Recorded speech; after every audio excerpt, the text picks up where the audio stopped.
నాకు న్యాయం చేయండి సార్. మొత్తం 4 రోజులు అయితే చేతులంటే ఆయన ఇంట్లో ఏం చేస్తారో ఏం చేస్తారో మమ్మల్ని ఆడుకోవాలి. రుణమాఫీ కాలేదు, రైతు బంధు కాలేదు, నాకు ఏ అవసరమైనా ఏది సాయం చేస్తలేరు.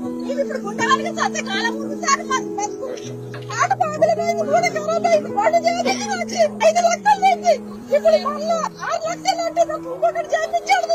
ఇది ఏం చేయాలి సార్? నా బతుకు ఎంత చేయాలి సార్? డిమాండ్ చేస్తాము, కొట్లాడతాం. మీరు కొట్లాడాలి, రైతులకు న్యాయం కొట్లాడతాం, న్యాయం కోసం కొట్లాడతాం. కేసీఆర్ మొత్తం మంచిడు, అది ఈ గవర్నమెంట్ గట్టిగా ఉంటాం. చేస్తారని నమ్మకం, చేయకుండా ఏం చేయాలి?